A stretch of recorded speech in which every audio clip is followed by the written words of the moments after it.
resume should be ideally 2 pages, right? No. I still think that a lot of businesses don't really understand marketing, and they don't really understand the benefits of marketing and what marketing can actually do. Yeah, as you mentioned marketers, and you did say that you work primarily with marketers or creative people. I feel they're undervalued. Oh, 100%. What you say is 100% right, that, in any interview situation, as much as they're assessing you, you should be assessing them too. Like, do I actually want to work here? Is the job what they said it was going to be? What's the culture like? What's the environment like? It is absolutely a two-way street. What would you tell marketers or creative people, because you work primarily with them, what is one way to present themselves better when they're doing job search? What are people actually looking in a cover letter? If your cover letter is effectively just regurgitating what's on your CV, then there's no point. Is there a reason why recruiters or hiring managers do not respond? Welcome to episode 2 of Australia Unfiltered. Join us as we explore the highs, lows, and everything in between of living in Australia. Every episode brings a candid conversation and real-life insights with people living in Australia. We'd like to give our special thanks to Aussies Group, and this episode is powered by Anchor Cookie Co. So stay tuned, stay informed, and get ready to experience Australia Unfiltered. Today, we will be talking about job search in Australia with Emma. Emma is a career coach who works primarily with marketers and creatives, helping them to effectively position their unique values so they can take control of their careers and make the next move with purpose and confidence. Welcome, Emma, to Australia Unfiltered. Thank you. I'm really excited to be here. Thanks for having me. Thank you so much for actually responding to the LinkedIn post. Not at all. I had not met you before. The power of LinkedIn, right? We will talk about that 100%. We will.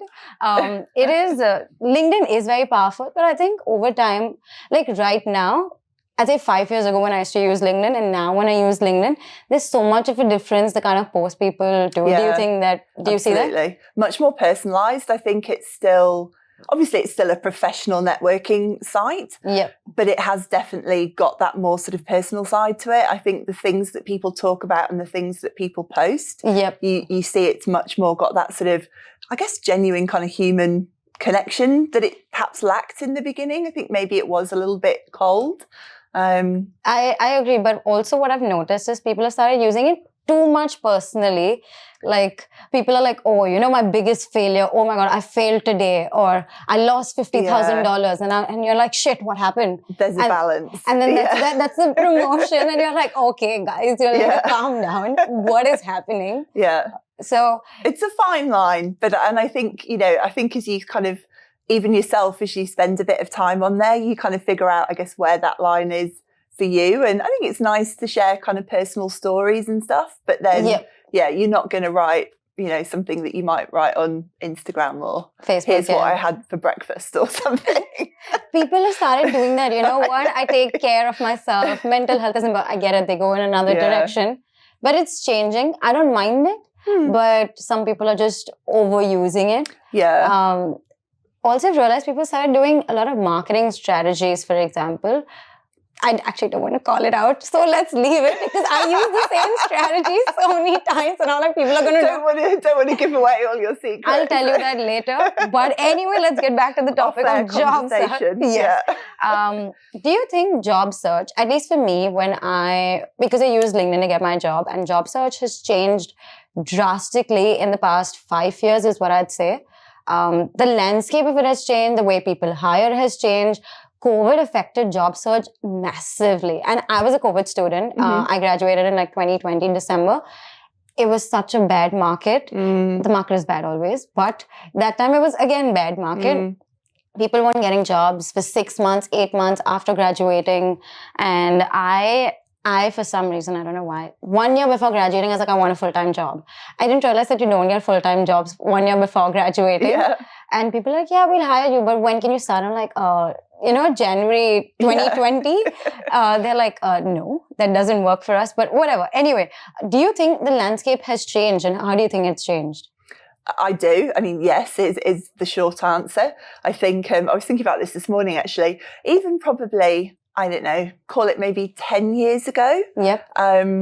It would have been much more see a job online, apply for that job, whether that was Seek or, job boards in other countries. It would have been pretty much that as a process, as a strategy. Yep. And definitely also working with recruiters.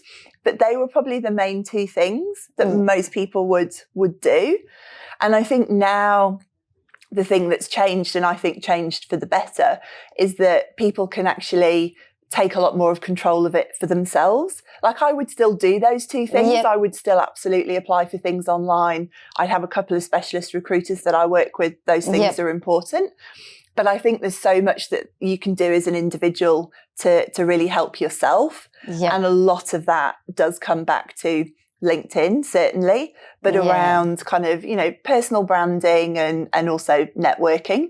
I have to say, I hate the word networking. If you can come up with another way of saying networking, that would be great. But I think when I say networking, I think of it as building relationships and building connections and essentially kind of building community for yourself. True. And I think that aspect of job searches has really changed. 100%. Yeah. Like, when you were talking about it, the thought came into my mind, like, I'd say 10 years ago, there weren't so many job types as well. There were like basics of everything, a little bit niche here and there. But now everything is this, that, and then again in that specialist. And it's so much more difficult. And as you were saying, networking, personal branding, that was never a thing of personal branding. Like, people had a LinkedIn profile just for this, like, just to update like what job roles they had. But beyond that, there was not like, oh, I need a post, make a personal branding, which is amazing. I love personal branding. I get to know people so much better. Exactly. But there's so much pressure at the same time. Do you feel that? Yes and no. I mean, I guess it's like anything, isn't it? Like, there's an opportunity, which I think is a positive thing, but there's also going to be the flip side of that it does require you to put a bit more time and effort into it and kind of, think about an additional thing. Yep. So yes, but I think there's just so many positives that it kind of outweighs that. It's really funny, talking about how it's changed and the landscape has changed. When I first started in recruitment, so although I work for myself now doing career coaching, I spent about 15 years in recruitment. Sorry to cut you, but how did you get your first job? This is in recruitment or just in general? Just in general, how did you get your first job, whenever it was? So my story is probably slightly different because my first, I guess, kind of proper job after university, I worked for myself. Okay. So myself and a business partner for about 5.5, 6 years.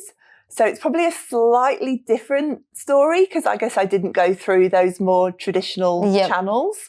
It was a sector that my business partner was involved in. It was management training, effectively. Yep. And I'd sort of come up with this idea of essentially making that like a brokerage service. So we would do all the kind of the sales and the marketing and the organisation, and then we worked with freelance trainers to actually deliver the work. Yep. So instead of being this, huge organisation with this number of trainers kind of sitting on the bench and you're paying them a full-time salary, we would only pay them when they worked for us because they were freelancers. So it just gave us a much more kind of flexible model. And it also enabled us to be much more bespoke in terms of what we could offer to our customers, rather than, we've got these 4 trainers, these are the courses that they deliver, so someone kind of needs to buy one of those things.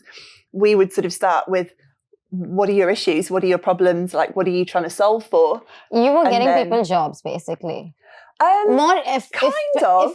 Efficiently is the word. Yeah, kind of. I mean, it was certainly for the freelance trainers. Yeah, you're right. Like, it was for them, it was a great service because we found them work. And is often the way with freelancers, whether they're trainers or creatives, they're great at the thing that they do. They're not necessarily great at selling themselves, marketing themselves and finding themselves work. So interestingly, I've never thought about it that way, but you've nailed it, actually.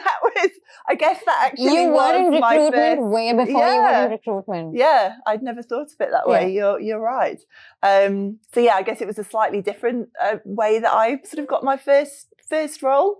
But then after that, did you like work for someone else? I did. So I actually went a little bit kind of back and forth. So I did that it's probably about 5.5, 6 years. This is back in the UK. And then we sold that business. I actually moved to London at that point. And I had this thing that I really wanted to get into a more kind of creative space. Yep. I've always had this kind of, I guess, sort of bit of an internal battle between kind of left brain, right brain. Like I'm really good at all the left brain stuff, the more kind of analytical, logical, businessy side stuff. Yep. But personally, I love the more creative side of it. And I really kind of struggled with how do I bring those two sides together from the grass will be greener on the other side. Maybe a little bit of that too.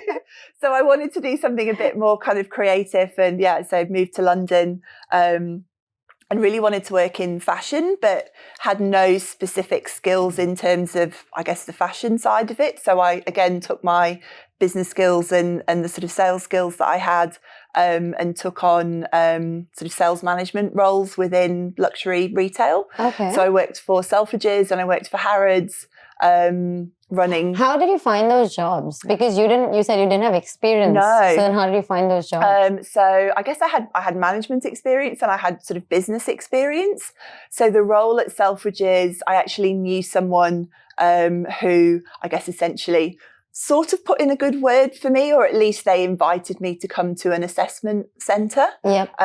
So I went and did that. What is an assessment centre? Okay, so you turn up and you do various kind of activities and role play. So it's not just you, it's you and a group. I think there would have been, gosh, I'm going back quite a long time now, but I reckon there would have been maybe 8 other people in the group. Like as in they're also, fighting for the same job. Yeah. Okay. Yeah. And I guess because somewhere like Selfridges is quite big, there's probably more than one job. So I guess it's not totally do or die in that situation. But you're sitting there with other people who are applying for that job. And there were probably like 3 or 4 different activities that we had to do, like some of them as a group. So we'd have to like solve a problem or, and I guess they're looking to see, team working skills, communication skills, like leadership skills. Does someone kind of take that leadership role and help to kind of steer the group to a solution? There was a more, I guess, kind of formal interview that we did. Okay. And then we actually had to do a task where we sort of went out onto the shop floor and... How many steps were there for you to get hired? Yeah, there's quite a lot. I mean, this was kind of all in one thing, but I reckon I was there for like half a day. Like it was quite involved. Yeah. So yeah, I got the job, which is great. You better get the job after so many steps. Yeah. And got the for me the ideal department. It was called Super Brands, so it was all the really high end kind of fashion brands. It was Gucci, Chloe, Marni, Burberry, Dolce & Gabbana, and a really nice kind of restaurant space in the middle. It was one of the I guess the kind of flagship spaces in Selfridges. I was there for about 1.5 years. And then went to Harrods doing a similar role, but for a bigger part of the business. It was actually, they called it men's ready to wear, which was men's suiting essentially, but like a really big team. It was about 55 people. The department was huge. It did like £10 million turnover a year. So then when did you end up coming to Australia? So that, gosh, I can't even remember when I finished in Harrods, but I finished there. And actually that was when I then went and got my first job in recruitment. Okay. I'd left sort of retail thinking I'd loved it. I'd loved aspects of it, but probably thought ultimately it's not for me. Yep. And again, it was that kind of left brain, right brain thing. It was like, I've got all these business skills. Like I feel like I should be in more of a kind of, businessy space. And in the UK at the time, I don't know if it's still there actually, there was this site called Monster where you would put your CV and then employers would contact you. Monster.com? Yeah. Yes. I don't know if it's yet there. Maybe it's there, but not it's not as much.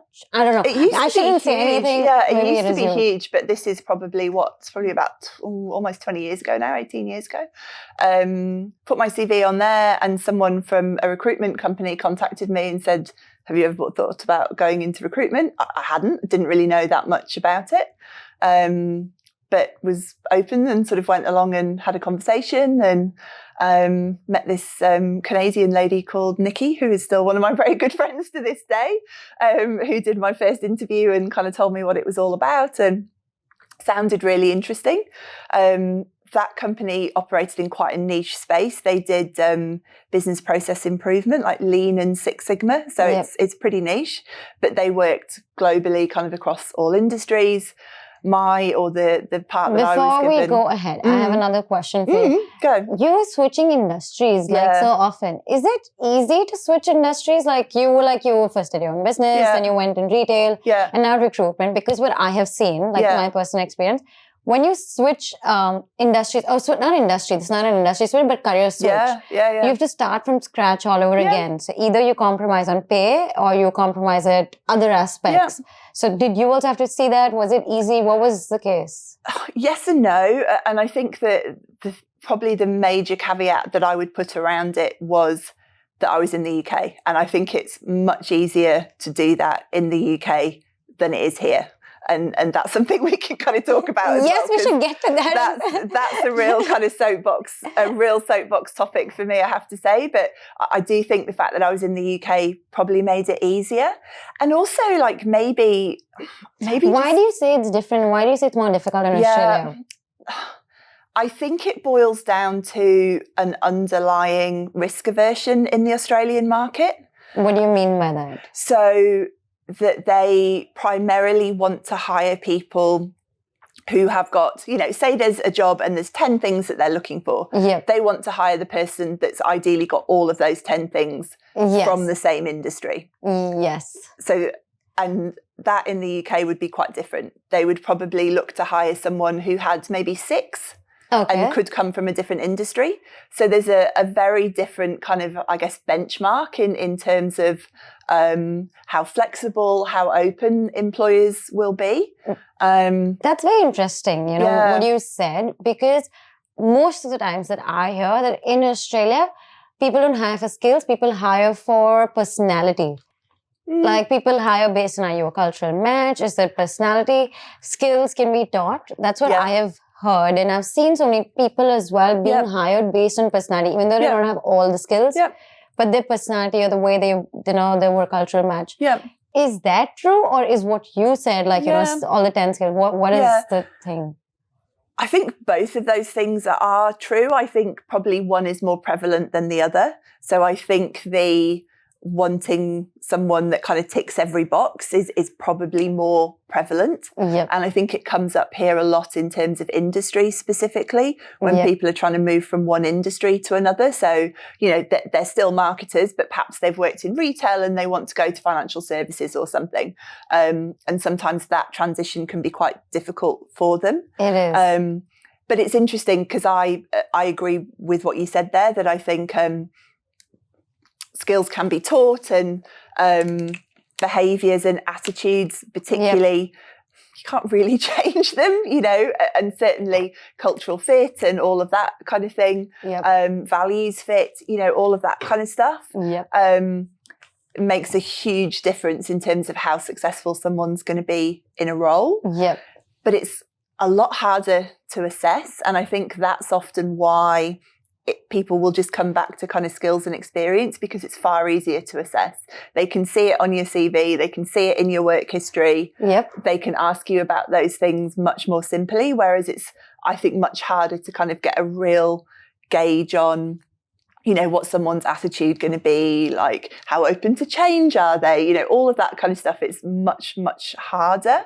But I do agree with your point, and I think certain industries and probably job types are a little bit more open to that. And I think certainly for people at a graduate level, it's super important, because at that stage you haven't got so much of a working history to kind of fall back on. So they almost have to assess you in terms of those things. But maybe, 10, 15, 20 years down the line, probably a little bit less so. I'm also saying, you're saying all of it. I'm also saying that it's happening the other way around as well. Like, job applicants are assessing the company and their culture, and they're okay, is this a fit? Even if they get the best money, best everything, like the position, right position, but they're like, oh, it's not a cultural fit. Or if it's not a hybrid, we'll get on this. This is so important to talk about. I just thought of it. But, if they don't feel it's a cultural fit, they're like, it's fine. I don't want it. And this was never the case before. They're like, oh, I'm getting a job. I'm getting the money. Let me just get the experience. And then I'll switch maybe later on in life. I do think that's really changed. Really, that sort of idea of even just partly kind of job for life or just kind of, a job is a job and life kind of happens outside of it. I think people's perceptions of that have really changed. And I think people wanting to feel that kind of values fit and more purpose-led in terms of some of the decisions that they're making has definitely changed. And I think what you say is 100% right, that, in any interview situation, as much as they're assessing you, you should be assessing them too. Like, do I actually want to work here? Is the job what they said it was going to be? What's the culture like? What's the environment like? As you said, whether it's hybrid or what are the, longer term career opportunities like? It is absolutely a two-way street. And both parties have to choose each other effectively. 100%. I'll share my experience. I had this experience, which was really bad. I had to I was planning my quitting speech for like 2 months. But so the first workplace that I worked, it was amazing. I was spoiled for culture out there. They were so nice. They didn't care what background you came from or whatever. When I switched after that, not saying which one, so no one knows. So when I switched after that, one of my job roles, they were micromanaging. I wasn't required in the office, and yet there was not a single person that I worked in the office. Everyone that I worked for were based in like another city. And I had to So you're kind of sitting there on your own, essentially? I had to sit there on my own. Oh, wow. Okay. Then I had, for 1 or 2 weeks, my laptop wasn't working. They didn't have an IT team. They're like, yet you have to come to office. I'm like, what am I going to do in office? Wow. And it was so irritating. There was one day when I left 15 minutes early just because I had to catch a train or, it was far. And my manager called me like, Sara, where are you? Wow. And I'm like, I left. It's just, it was 4:45. I yet remember the time. He's like, you left already? I'm like, yeah, because it's just 15 minutes. It was so annoying. But they never count for the fact that the times when I came early and I sat those 15, 20 minutes extra, which sucked. And I literally hated that place out of my guts. And I don't mind saying it because that was so toxic. And I came from a culture, I had always heard that Australian culture is amazing and people are amazing. And I came from a work culture which was so good. They respected your culture, your religion, your ethnicity. That's where I came from, a job place. And I thought everyone's going to be like that in Australia. I didn't know that's not the case because the experiences that I've had after that, then I realized that a few people who are just... they're not, I don't know, I'm trying to get the right word, but they're not just right for, they're not diverse in their mindset or with the people that they've interacted. And it totally sucked. And why I didn't quit was because I was like, oh, I'll find another job. But then after one point of time, I was like, forget this. I don't care if I don't have a job. I will have less money. I wouldn't go out as much, but I cannot work here and I quit my job. And it was so toxic. It's so toxic. I think it's so interesting, and it's something that I've experienced myself, and also I've heard time and time again from hundreds of people that I actually don't think you realise how important culture is until you work in a bad culture or a not great culture. I think it's one of those things that people just say of like, oh, culture's really important to me, and because you've had great experiences and you assume that everywhere's like that. And it's not until you experience what a bad culture actually feels like that you really understand quite how important it is. And I think from that point on, you just become so like almost hypersensitive to it because you don't want to go back to that kind of negative environment. At least that's what it was like for me. And I've heard that from people. Did you quit your job when it was a bad culture? I actually didn't. Mainly because of the period of time. It was back in London, and it was during what we in England called the credit credit crunch, which they called the GFC here. Yep. And in London, it was really bad. Like it was really, really bad. And at the time, I just didn't feel confident that if I left, I would easily be able to get another job and, had a mortgage to pay and all of these things. And I just thought, I can't, I'm just going to have to stick it out. Yeah. And I ended up staying about another year. Another year? Yeah. Wow. And it was really difficult, really difficult. And then actually, luckily, I got made redundant at the end of that. Wow, that's the first time I've heard. I was so relieved. That's the first I've ever heard that someone is thankful that they were made. That reminds me about redundancies. That's what I want to talk about. I actually had another topic, but we'll get back on that. Redundancies, because you mentioned it. Is it off lately? I've heard so many people getting redundant and it has increased. Or maybe it was there before. I'm just hearing it. Or do you see more redundancies off lately? Yeah, definitely. I mean, I think it's just unfortunately, I think it's just a reflection of the market and kind of, broadly more difficult economic climate. Certain industries as well over the last probably 5 years or so. Industries and certain job types have been really affected. Yep. But yeah, I think you see it so much more now than you would have done, even probably certainly 20 years ago or so.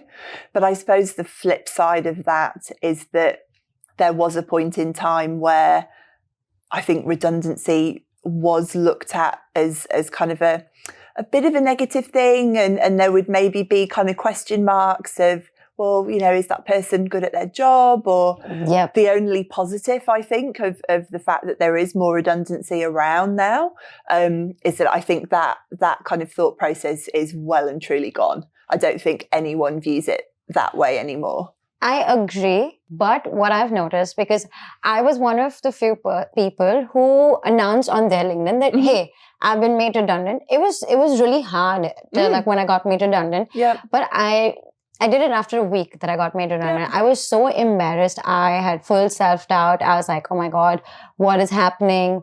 And I know so many of my friends, they don't put it out. They're scared to put it out. They're like, people are going to judge me. Yeah. Companies are going to judge me. Why did I get made redundant? And I know people who've had 16 years of work experience, they got made redundant. Like when I put out the post, they came out and they were like, it's not a reflection of you. Yeah. It's a reflection of the company. Yeah. But as a person who got made redundant, you feel it. Yeah. You feel it. Yeah. And that happens, like circling back to job search that we were actually talking about. Circling back to job search, it's become so much harder now that people, I know that they don't get jobs for such a long time, even the qualifications there. And it's got so much harder. Like it leads to self-doubt. Yeah. Yeah. What do people do? Like, you've been in recruitment for so long. What is something that, they should, how does someone start for job search? Like, I'll tell you what I did and then you tell me if that was right, or based on your experience because you've been in recruitment. So as I said, 1 year before I started looking for jobs, because of that, I ended up making so many connections that when I posted that I'm looking for a job, someone reposted it. Yeah. And from their connection, someone saw it. And they offered me a job, whereas they didn't even have that role. But they're like, oh, we need someone from this skill. So I feel networking, making connections. I know it's like everyone can't do it. It's out of comfort zone. Connect with lesser people. Like if I connect with 10, you connect with 1. Yeah. 1 per person is 30 people. Or 1 per week is 4 people. Yeah. And that's more than enough is what I feel is what will help you get a job. But again, after 3.5 years of working and having good work access as well, and good companies, when I got made redundant, I was looking for a job. It was so difficult again. Like, first you're redundant, then you're not getting a job. Yeah. What would you say? Like, I feel I do network, but yet it lacks. Like, what can a person do when they're searching for jobs? And people have had masters. They spend so much money and time. Oh, absolutely. Yeah. What's the way to go about it? I think firstly, it is tough. I think certainly like this point in time and COVID, off the back of COVID and kind of where we are now, it is tough. The market is difficult. As you said, like highly qualified people are finding it really difficult to get that next role. So I think it's important to acknowledge that it is hard and the market is difficult. That's kind of point 0.1. Why is it difficult? I think it's just various kind of economic factors. I just think it's really tight. I think certainly off the back of COVID, a lot of companies are trying to do more with less. So they're, not hiring new roles, whereas perhaps in a more buoyant economic they would. Certainly, as I say, I work primarily with marketers, and I hear that all the time that, they used to be a team of maybe 10 and now they're 5, and they are just doing more with less. So I think there's a lot of that. I think it just kind of boils down to tough economic climate. Agreed.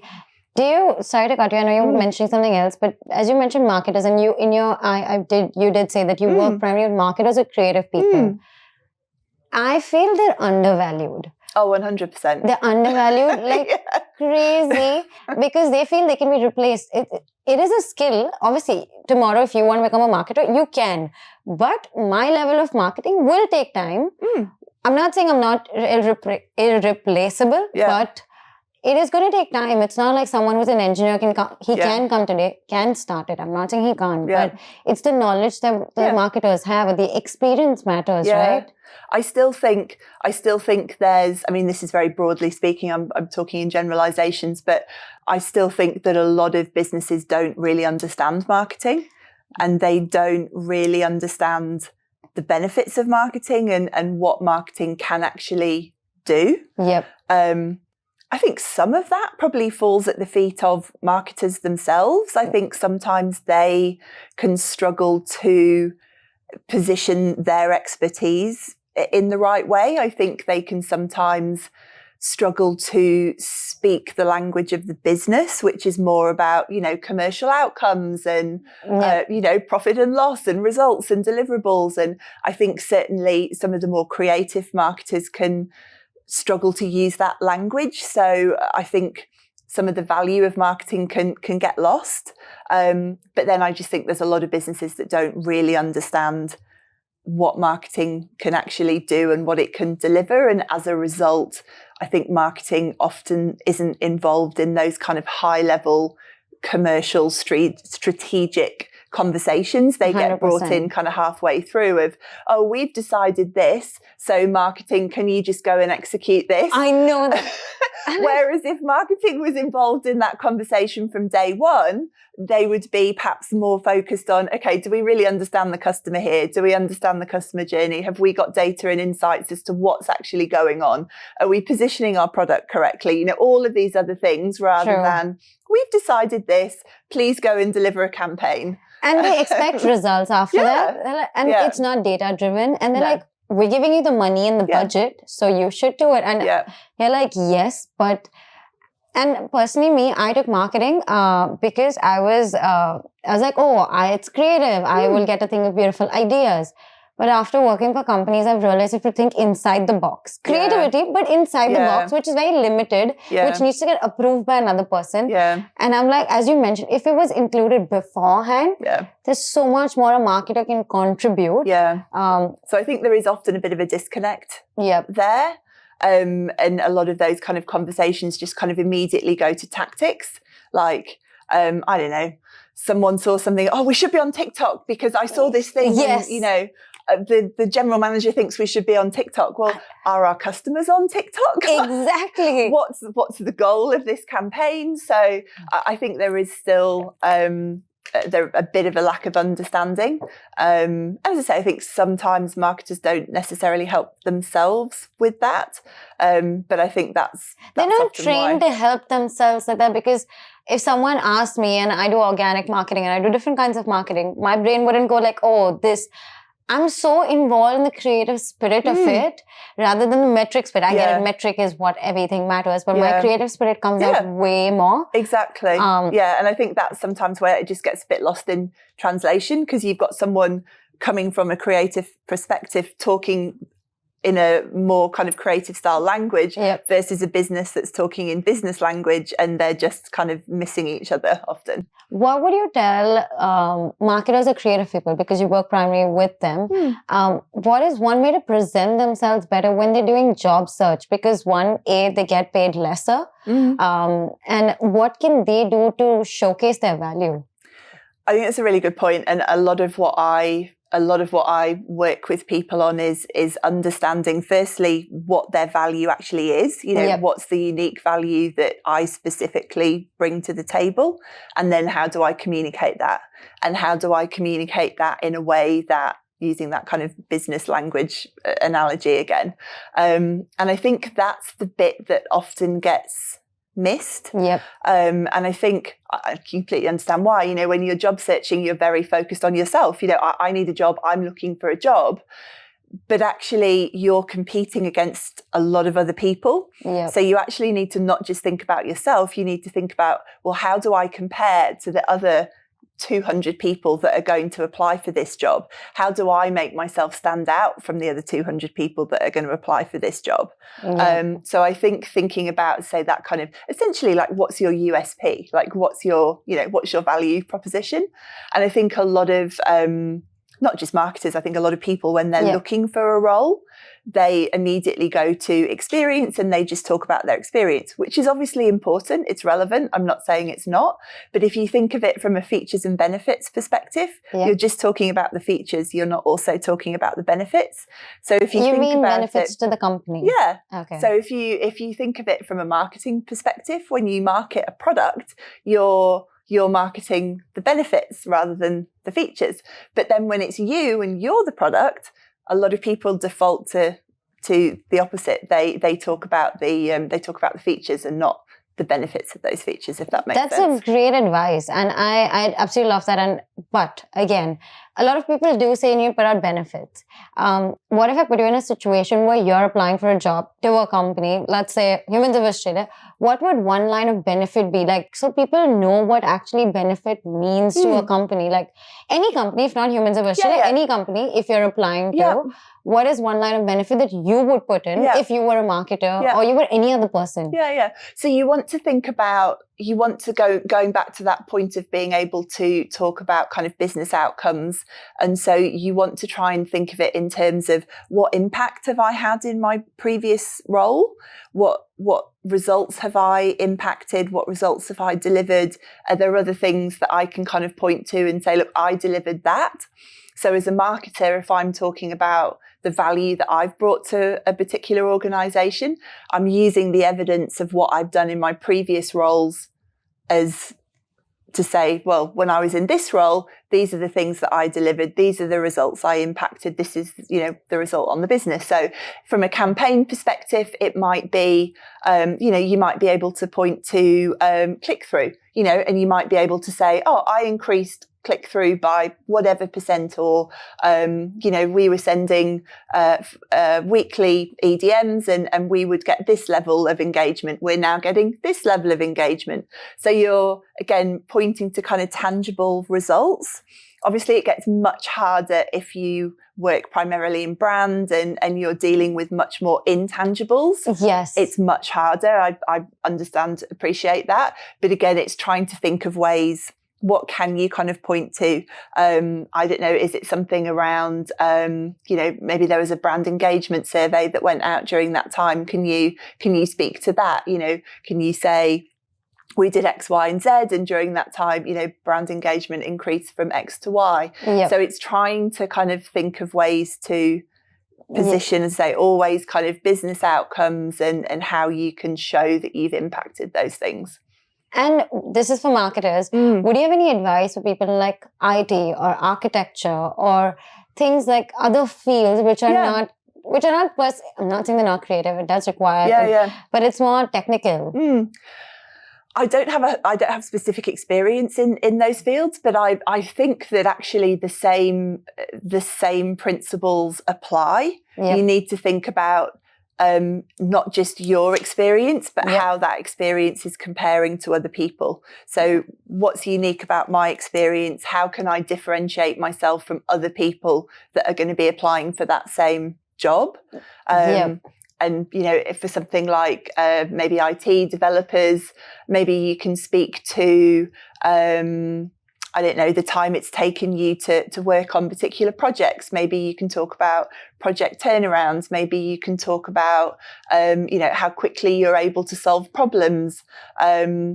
as I say, I don't work in those particular fields, but it's trying to think about, if I'm a business hiring for those roles, what does success look like? How do I know I've hired the right person? If I look back over 12 months, what has that person delivered in my business? What impact have they had?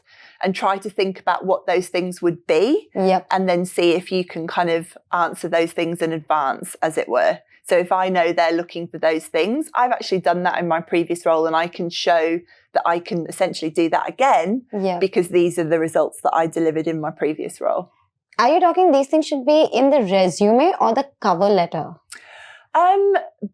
Probably more likely in the resume. Like the way I like to think of it is, if I'm talking about a particular role, I would obviously, the company, I think it's nice to give a little bit of context. What the company is? What the company is, what they do, the size, now budgets, on that kind of thing. On that. Resume should be ideally 2 pages, right? No. No?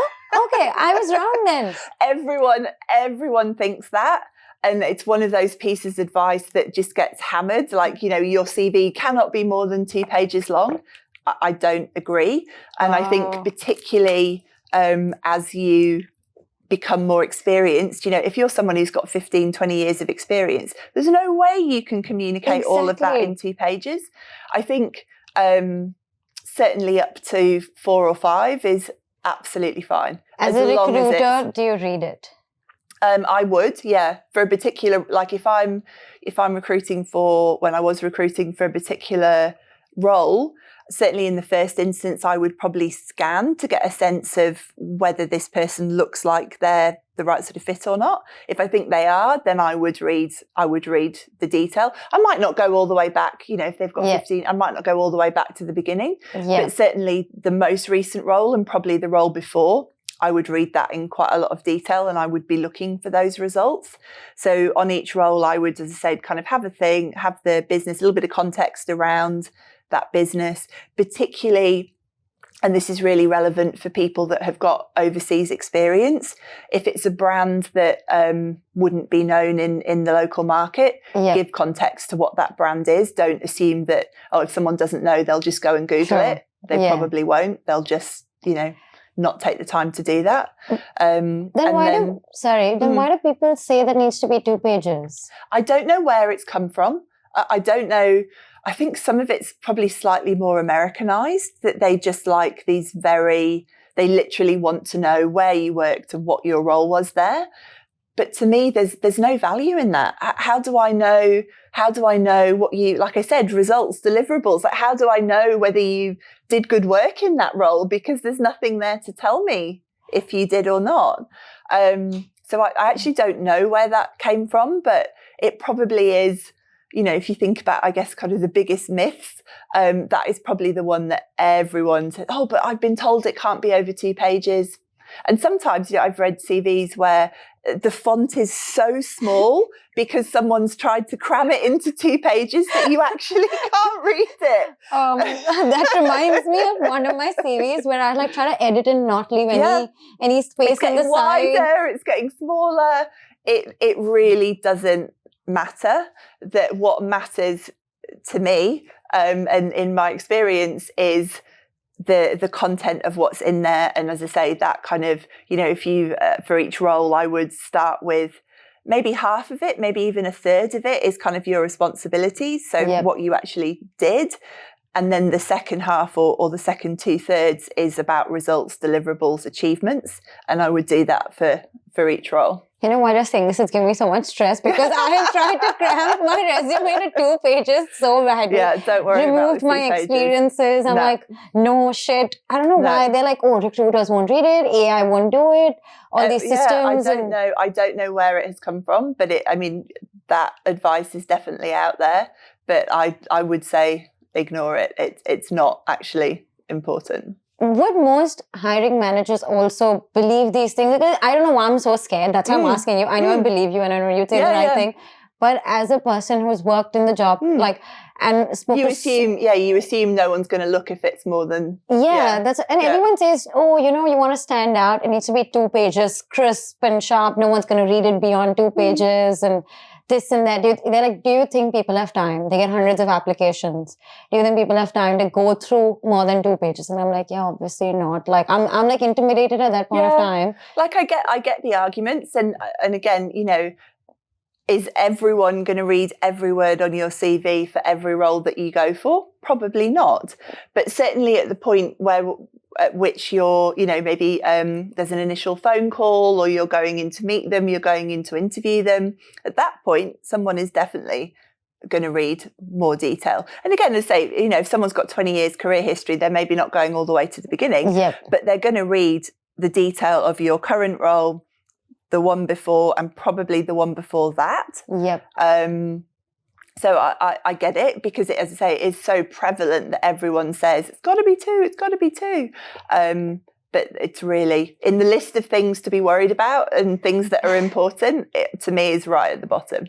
Oh, wow. I'm yet stressed because you said it. I don't know why I've been traumatized by this fact, but that's a great thing to know. I didn't know that was a thing. And as long, I suppose the only caveat I would put on that is, as long as you are filling the extra space that gives you with valuable, important, useful information to the hirer. You know, if you're just filling the space talking about blah blah blah, maybe not. But if you need the extra space to cover those results, those deliverables, to give context to the organisation and what your role was in there, then use the extra space. And as I say, it needs to be readable and not such in small font that no one can see it.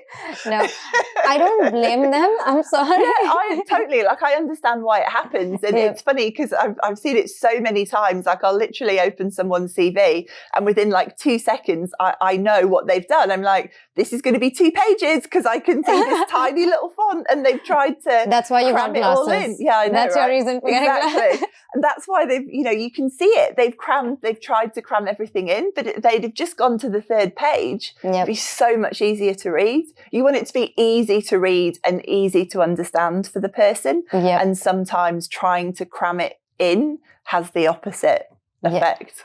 On that, because you're talking about CVs and resumes, is it, as a recruiter, you've worked in recruiting and you work as a career coach, do we make simple CVs as a thing, or even creative CVs are appreciated? Again, I think it does depend a little bit. Probably the only caveat on that is, I think as a creative, there is probably a little bit of an expectation that it's slightly more creative in the way that it's presented. But I would say how it looks is not that important at all. As long as it is clear and readable, that is far more important than trying to do something. And I get it, you know, it probably sounds a little bit contradictory because I was saying, oh, you need to stand out. So I understand why people try to do different things. And I think, again, as long as it's clear and as long as it's understandable, like if you found a really nice template on Canva and you like the way that looks, great. Go for it. Do you have to do that? I don't think so, because again, it's kind of the content that's in there that's more important. And I think if you are a creative, I would still be not so concerned about it on my CV. I would focus that more in terms of a folio and how I was presenting my actual work. That's a good idea. And I'd have that separately. I would have my actual work history in my CV. Again, I would just have it quite simple. Simple, easy to read, and really, I'd say, highlighting those kind of results and deliverables. On then, as you said, and maybe simple, on that, you know, these systems, like how on Seek and them, they have these systems that go through the CV before it even reaches the recruiter. That's why people make it simple and they try to tailor, like, what's a way to get around it? Like, so many times your CV does not reach the recruiter or the hiring manager because that system just eliminates you. What's a way to get around that? The only way, I guess, to kind of, you know, get around it is what that system is doing is essentially scanning for keywords. It's scanning to see that your experience and the keywords in your experience match the job. So it's one of those things that I think people probably actually worry about far too much. If your experience matches the job, if you have the skills and experience that they're asking for, then by default, those keywords are in your CV because you've been doing that type of job. So as long as you're applying for jobs that you've got sort of the requisite skills and experience for, it really shouldn't be an issue. Unless, I don't know, you've written your CV in a really bizarre way where you're just not using those kind of common words. Yep. But they should automatically be in there because it's what you've been doing. So I think there's a little bit of fear-mongering probably around that. And I think it perhaps comes from if people are applying for roles and not getting traction or they're getting knocked back or they're not getting taken forward. Yep. Obviously, people want to try and understand why. Yes. And I think maybe that's one of the seeds that gets planted. You see it quite a lot on LinkedIn, or people say, oh, you know, my CV needs to be keyword optimized. Yes. Well, if you're talking about your experience, then they are your keywords. It actually shouldn't be more complicated than that. Yeah. So you're saying that it shouldn't be customized according to each job? I would tweak it, but I would, look to highlight the specific things within that role. Yeah. And probably more so a cover letter. I would do that very bespoke kind of each time. And yeah, you're going to probably tweak a CV here and there. But again, if you've got the skills and experience that role is asking for, yep, then those things should be in there. True. And you mentioned cover letter. That's what I wanted to get to you and ask you. What are people actually looking in a cover letter? I have till date not been able to discover. You have my job experience. Yeah. Then you have a cover letter. And some jobs are like, oh, now tell me about you. I'm like, yeah. What do you want to know? What do I do after work? I know. It's difficult. I think a lot of people don't necessarily know what the purpose of a cover letter is. What is the purpose? And I think sometimes, unless the company has specifically asked for one, yes, you might choose not to include one. I think the purpose and certainly the benefit of a cover letter is that it allows you to specifically address why you're a good fit for the role and why you'd be interested in the role. Okay. So it's a little bit more personalised. I think if your cover letter is effectively just regurgitating what's on your CV, then there's no point. Yeah. To me, the point of the cover letter should be, I'm interested in this role for these reasons. As you'll see in my CV, I've got X, Y, and Z of the key perhaps bits of experience that they've asked for. Yep. It might be something around why you're particularly interested in that brand or that industry. Yep. It should be just an additional sort of level of information. Yep. And it ultimately is an opportunity for you to sell yourself. That's kind of the purpose of it, as is your CV. Your CV is a sales document. Yep. The cover letter just gives you additional real estate to be able to do that, but in a slightly more specific and in my opinion, slightly more personalised kind of way. Okay, so cover letter is just basically why you are for that job and why you want that job. Yeah, and why you think you're a good fit for that job. And often, as you say, certain job ads will ask for specific things to be covered in a cover letter. Yeah. And if you've not done that, I'd imagine you would automatically be disqualified because they would see that as you've not read it properly and you've not executed the instructions, which would probably mean that you've been removed from the process. Yeah, true. It's a tricky game. I would say you learn with time. Absolutely. And I think that's one of the things that I would say I don't think the recruitment industry does particularly well is that I don't think there's a level of transparency. So I think a lot of job seekers, I think that's why a lot of people end up feeling so frustrated because they don't understand often the mechanisms by which they're being assessed. They don't understand the process because there's no transparency on the process. Yes. And you send your CV off into the void and then you never hear anything ever again. And you're left wondering, well, what did I do wrong? Yeah. You don't get the worst part is you don't get a response or you get a very basic, unfortunately, you're not selected because another candidate was better. Yeah. But getting feedback is so important. Is there a reason why recruiters or hiring managers do not respond to, why they just send a basic message? I mean, in the first instance, they should be. It is a failure of the process if they're not. But often I think it comes down to, you know, we talked before about particular industries and job roles that have been really hit by redundancies. Yep. Talent acquisition is one of them. Certainly, probably 2 years ago, a lot of internal recruiters, internal talent acquisition teams were absolutely decimated.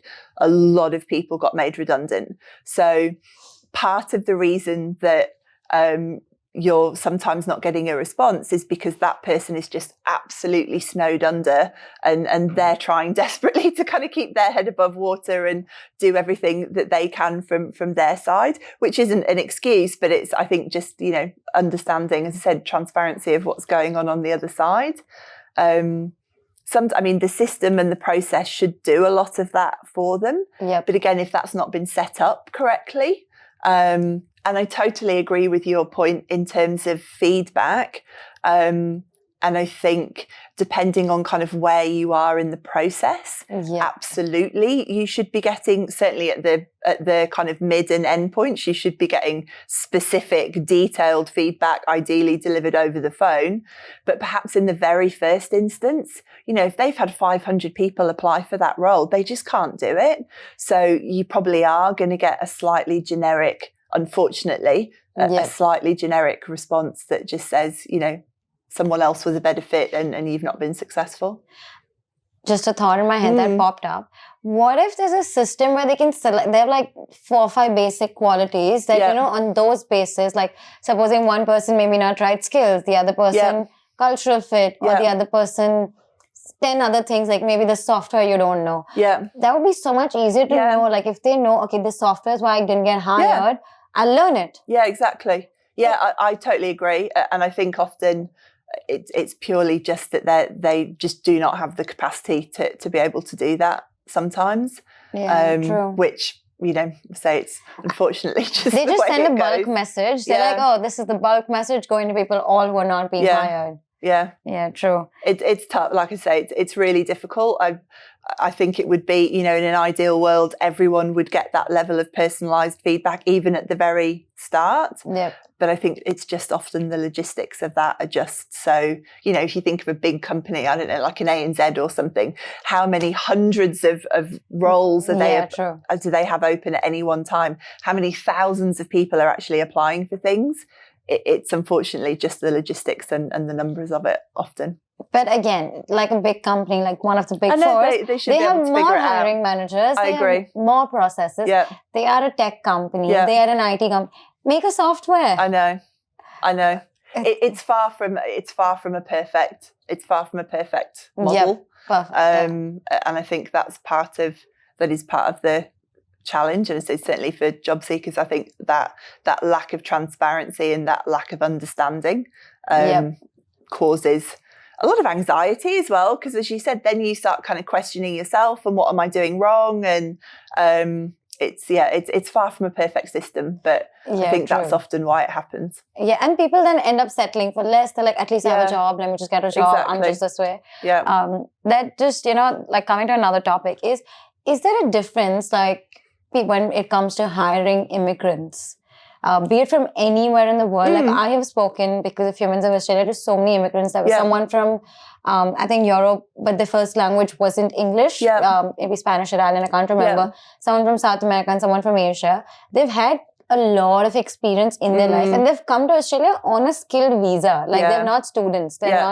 Yeah. But when they come to Australia, they don't get hired even after like 10, 15 years of experience, because they're like, oh, you don't have local experience. It's always local experience. What is local experience? What about, and they work with international brands. They work with international brands. Is there a difference? Like, do people actually create those biases when it comes to, I've heard that, you know, someone told me that when they look at the name, if it's not, it doesn't sound like a local name, they're like, oh, ignore the resume. Is this what happens? I don't think so in terms of that specific example. I think the local experience thing definitely happens. And it's really interesting because, you know, I've spent 12 years probably in recruitment, specifically in Australia. And it would come up all of the time.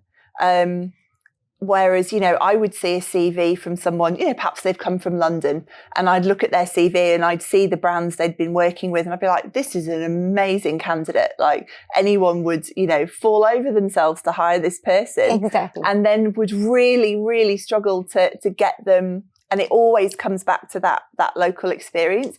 And interestingly, actually, it also happens with expats.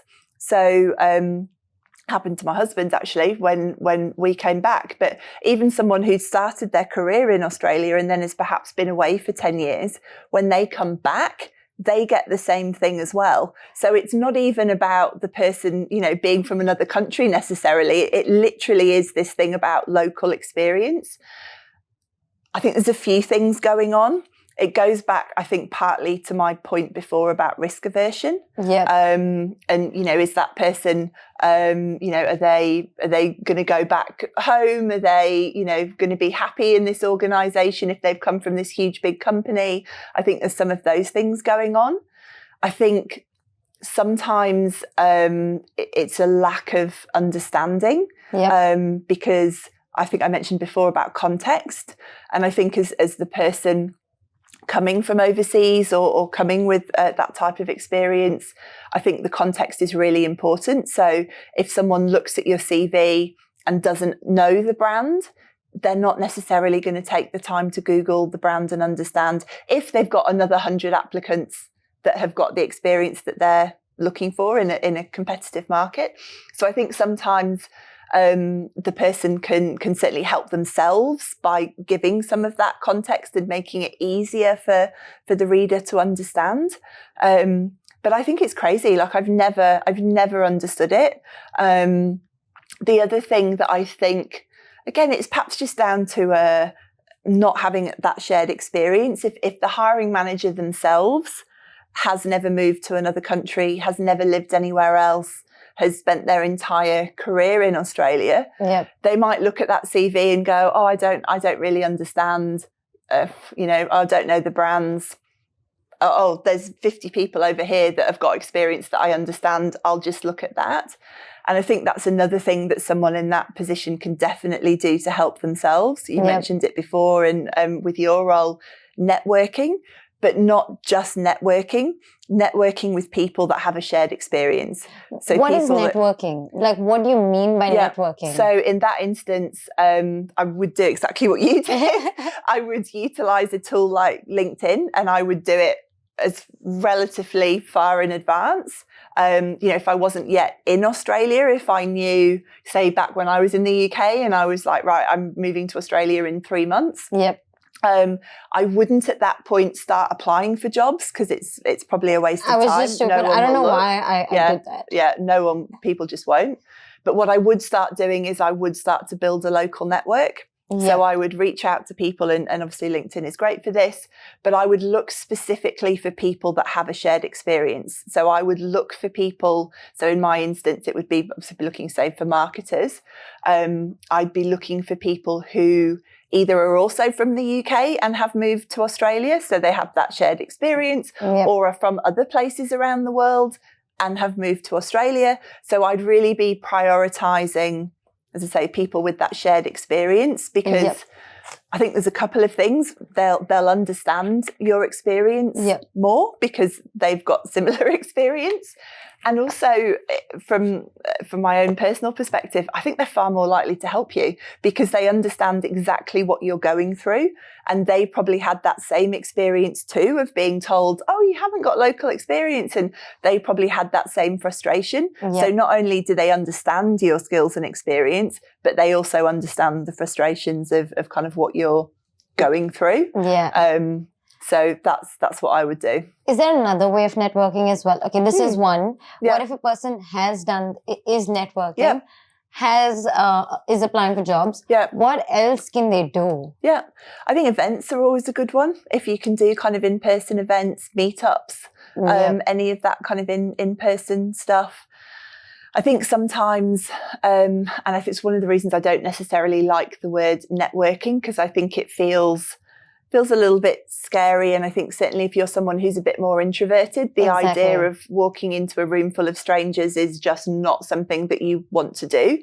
And I think that's one way that LinkedIn is good, because it enables you to have more kind of direct kind of one-on-one connections with people. But I think if you're someone who does feel comfortable doing that kind of thing, events are a great one. And there's quite a lot of free events as well. Certainly meetups, I think, are a really good way of doing that.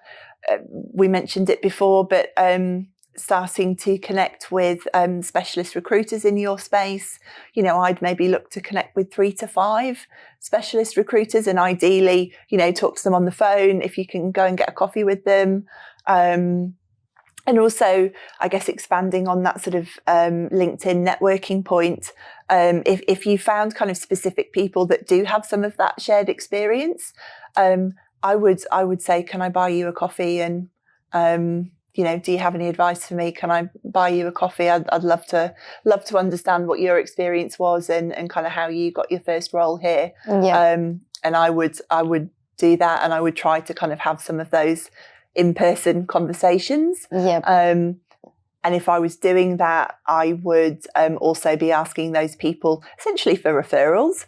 I'd be saying, is there anyone else that you think I should talk to? And 9 times out of 10, not only are they going to make a suggestion, but they'll probably do the introduction for you as well. So it's fine. For example, like where you work, you're working at a ANZ, and I made a good connection with you, and I see a job that I want to apply for it, and I made a good connection, like as in just a link, you're just my LinkedIn connection, who I reach out for help or advice. If there's a job, it's okay for me to go out to you and be like, hey, can you refer me for the job? That's totally fine, right?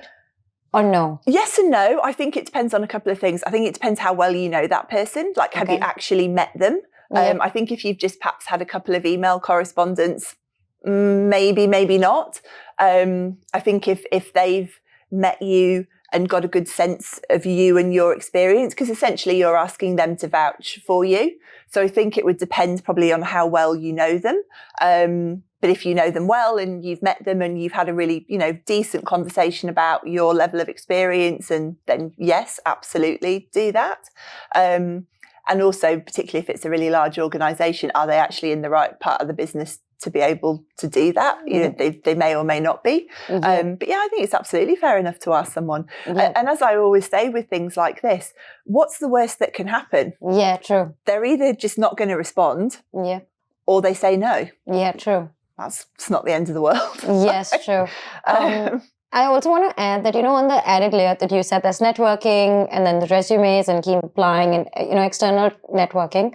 One thing, if like, you know, I know, so Kush, my partner, he wasn't getting a job once he graduated, and I was like, let's go out of the way. And it's sometimes fine to go out of the way is what he did is he stood up with a board outside Southcross Station saying, hire me. It is super daunting. People don't. Completely. It would be terrifying. It's terrifying. Some people come and give you like bad comments, but you just need to keep on going, because he got noticed in the last day because he was like, I'm giving up. Like, it's really bad. Some people were giving bad feedback. Whereas some were really appreciative as well. It was both ways. So he was like, it's the last day. And then 2 weeks he did it. Last days when someone posted about it, it went viral, and that's how he got his job. So you never know what works out. And I always think, I mean, firstly, like, good on him for doing that, because like personally, I think that's amazing. And if I saw someone doing that, I think it says so much about the person and their level of proactivity and their level of, I guess, personal accountability in terms of how much they're willing to put in to actually get themselves a role. So I think it's absolutely amazing. And I think also, I'm actually really disappointed to hear that he got some bad comments, because my sense of that is that most people are kind and most people want to help. And if they see someone who is clearly, you know, doing something pretty scary, that they'll do what they can to help that person, even if it's, you know, taking a photograph and posting on LinkedIn to say, I saw this guy today, does anyone know anything? But I think, you know, good on people that do stuff like that. I just think it says so much about the person, I think. So it's okay to do that extra time. It's not wrong. It's not pushy. I don't think so. A lot of people do think this because these were the thoughts that came in Kush's mind, that companies are going to judge me and not hire me. Like, obviously he got hired and then his mindset changed. Yeah. But the thing that came to his mind was that, oh, companies are going to judge me that I'm being too outspoken. I don't think so. No? I mean, I suppose it's easy to say, and it maybe sounds a little bit flippant, but my response to that would always be, would you want to work somewhere that thinks that? Like, if that's, and I get it, when you need a job, you just want a job. So I get that sounds a bit flippant, but that would always be my approach. If that's what someone thinks, then do you want to work with that person? Yes. Do you want to work with that organisation that thinks that is... I wouldn't. Yeah, true. So that shows the culture. I think so. It probably tells you a bit about what it's like to work there. Yes. But I think anything like that where someone's gone above and beyond and is obviously, really demonstrating a willingness to, I want to work, I want to find something, and I'm doing everything that I can think of to make that happen for myself. Yeah. I just think that's a really, really remarkable attribute. So I think it's amazing. Good on him. It's great that you think it, and that's what it's just good to hear, so people also know that it's fine to be outside the book and think outside the book. And I would imagine the vast majority of people would think that. Sure, there's always going to be a small kind of subsection of people that have a negative opinion of that, but I think the vast majority of people would be very supportive. One last thing is that I've noticed when I've applied on Seek, I don't get any responses on Seek. Like, the only thing, like, Seek is the first thing anyone says, where do you find a job? Apply on Seek. Seek their jobs. But I've never got responses from Seek. The only thing I've got is more job ads from Seek. That's the only emails. Like, is Seek not a platform to apply jobs? I mean, it is, but I think with anything, and to be fair, the same is true of LinkedIn as well. I think it's useful to think about it in this sense that the purpose of Seek is actually not to help you. You are not the client of Seek as a job seeker. The people paying to advertise on Seek, they are their clients. So Seek is there to service that group of people. They're there to service their clients that are paying money to advertise on the platform. They're actually not there to service the job seekers. Obviously, they need job seekers because they need you to be applying, but the platform is actually not set up to service you. So as a job seeker, do I apply through Seek? I would. I mean, if you see something on Seek, having said that, I would always, if it's posted directly from the organisation, and so you can see the organisation's name, I would go onto their careers page, and if the job is there on their careers page, I would apply via their careers page. I just think it's simpler and easier, and it's probably more integrated into their system. 100%. It shouldn't make a difference, but if I had the choice, that's how I would do it. If you see a job on Seek and it's a job that you're interested in, absolutely, 100% apply for it. You'd be silly not to. But I think it's just useful to understand sometimes that, and the same's true of LinkedIn as well. Like, you're not actually the customer. They need you, but you're not actually the customer. They're not actually there to service you as their main their client. Okay, interesting. On that, I'd also like to add, because you said go to the job website. What I've noticed is go to the job website, but also go to the LinkedIn page, see people who are working there. Connect with them. Absolutely. Have a chat. And I always say, never ask anyone, hey, you guys are hiring. Can you hire me? No. Be like, I'd love to know the culture of your organization, or I've applied for this job. Do you have any advice for me? Absolutely. What are you looking for? I'd love to catch up for coffee. So it creates more of a personal bond, and it shows that you're actually interested. People might not respond. No. But that's exactly what I would do. I think that's a really good, it kind of goes back to that sort of networking point. But yeah, absolutely, that's what I would do. And as you say, I would do it in a polite, respectful, thoughtful manner. Like, as you say, if you're just sending people messages saying, I see you're hiring, can you, like, obviously people aren't going to respond to that. But if you're putting some thought into it and it's clearly a personalised message, even if it's a message directly to a hiring manager to say, I've just applied for this role, maybe a little bit about why you think you're a great fit for it. Just something that, again, separates you from everyone else. Yep. So I think particularly in a really competitive job market, part of what you're doing is trying to differentiate yourself from everyone else. Yes. And you'd be amazed at how many people don't send messages. Yes. Trying to think of what the numbers would be. Say 100 people apply for a job. I reckon, in my experience, maybe 1 or 2. That's it? Send a message. People don't do it. Oh, I've had a really good experience. So when I was hiring, people had, messaged me, but this one person, the message that he sent me was amazing. Like, a cover letter. And the part that I loved the most is he made a video. I love that. He made a video. I didn't expect it. He's like, oh, this is just something about me. Yeah. It wasn't the best video. Yeah. Like, as in the way it was shot. Obviously, I don't expect it to be the best video. That's not his job responsibility. Yeah. But the effort that someone took time, he took each point that was written. He's like, oh, this is what you want. I can do this. I have this experience. Obviously, can be made shorter. He can learn. But I love the effort. Absolutely. The effort is what I counted for. And I was like, this person has to be in my team. Yeah. I don't care if anyone joins or not, but this person will be in my team. I completely agree. And I think it's the same point to Cushion. And it shows effort and someone kind of going above and beyond. And also, I think, just shows someone who's thinking about things a little bit differently. I actually love video in that instance, and it's something that I've recommended to people a lot over the years. I think particularly not everyone feels comfortable on video, but if you are someone that feels comfortable, even if you just, shoot it on your phone. It doesn't have to be the best quality. No, you can literally just shoot it on your phone into your phone.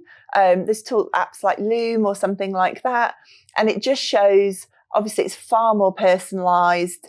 If you're someone that comes across well in that format, it's just a really great idea. Yes. And as you said it, you're like, oh, I have to hire this. Like, how amazing is this? Yes. It's a great idea. I think I know everyone can't be comfortable in front of camera, but you don't have to look the best. You don't have to sound the best. It doesn't have to be perfect. Just answering basic questions, it's the effort that counts. And it really matters. Like, out of 100 people, if you would be the only one sending that video, absolutely. I would make sure that I speak to you. Me too. Yeah. 100%. Maybe even hire you just for your efforts and, even if you don't have the skills. Yeah, certainly you're going to have a conversation with that person and dig deeper. I'd be the same. They'd be the first person on my list that I would want to talk to. Yep. Amazing. That's been amazing talking to you and amazing insights. Do you have any other advice for people searching for jobs in Australia? We've covered quite a lot, haven't we? I think, as I said, it's definitely that networking piece. Trying to think of ways, as we said, to kind of differentiate yourself. And I'm so pleased you brought up that video example, because that's a really awesome example. And as I said at the beginning, it is hard. And I think being mindful of that is actually really helpful. Not that I'm trying to be pessimistic or overly negative, but it is hard. And I think it helps for people to know that in advance, so that if they're not, immediately getting cut through or not immediately getting traction, to know that it's actually not personal. Yep. Particularly at the moment, the market is a little bit difficult, and you've just got to keep going. If I say it is tough, keep going, but work out what the activities are. The more proactive activities, not just applying for stuff online, which is, say, obviously you're going to do that. You're going to talk to recruiters, but what are all the other things? What are all the other more proactive things that you can do? Yeah. Do those. Do them repeatedly. Do them diligently, with resilience. Exactly. For your everything. And keep going. Yep. One last thing. I know I said that was my last question, but when I'm talking, I can't stop thinking. Are there any myths that you would like to break of the hiring industry or job search? Doesn't have to be hiring industry, can be a job search. I think the big one we did was 2-page CVs. It's yet blowing my mind. I can't get over it. I'm not kidding. I think that's probably the really big one. And also that thinking outside of the box. Yeah. And like you actually said with the example of Kush, that he almost didn't do it because it's like, well, people view that negatively. Sure, some people might, but I think the vast majority of people, if you do something different, like the video, like that, if you're trying to be creative, proactive and think outside of the box, personally, I think that's only a good thing. Okay, that's amazing. I think we've spoken a lot. We have. I don't even have idea of the time that we spoke, but it's covered a lot of ground. We did cover a lot of ground, and it was lovely. And thank you so much for your insights. It was really helpful to understand from another person's perspective. I've had my experiences, but hearing someone else's experience, who's not just like experience in getting jobs, but also helping other people get jobs and do other things, and from a marketer's perspective as well. So it was really insightful. Thank you so much, Emma. You're welcome. But now on to a rapid fire round. I'd forgotten about the rapid fire. It's really quick, don't worry. It's very, very small. It needs to be quick, very snappy. Easy questions, don't worry. Like when I ask you, you will know. Okay. What's your favorite city in Australia? In Australia, Melbourne. Well, why does I think people who I interview who live in Melbourne, they're biased towards Melbourne. But that's why I live in Melbourne. If my answer was Sydney, then I'd live in Sydney. Okay, fine. That's my fault. What's your coffee order? Skinny flat white. What's your favorite cafe? My favourite cafe is the one near to where I live. They make the best coffee. It's just around the corner. And it's owned by a really nice family, and it's got a really nice kind of community vibe. What's their name? It's called Rouse Street Eatery. Okay. Yeah. Then if anyone's around the area, please go there. If you're in Port Melbourne, Rouse Eatery. It's very good. Best coffee. LinkedIn or Seek? LinkedIn, 100%. Would you hire someone for personality or skills? A really nice combination of both. Very diplomatic, as I would say. In-person networking or one-to-one networking? Personally, one-to-one. But I think it really depends on the individual and what they feel comfortable with. I think it's more important that you do it. So whichever way you feel more comfortable doing it, do it that way. And would you recommend Australia to people for, this job search market? Is it a thing? Yeah, I mean, certainly, as I said, the market's a bit challenging at the moment, but I've been in here, 13 years in December. Wow. And actually only 2 months ago did my citizenship. I got the timing a bit wrong on that. Waited like 12 years to do my citizenship. Isn't it a little long? Yes, it is. Yes, it is. But yes, I would very much recommend it. Yeah. Nowhere's perfect, but I think it is a really nice place to live. 100% agreed. Thank you so much, Emma. It was truly candid. It was truly unfiltered. And it was lovely having this conversation with you. Same with you. Thank you.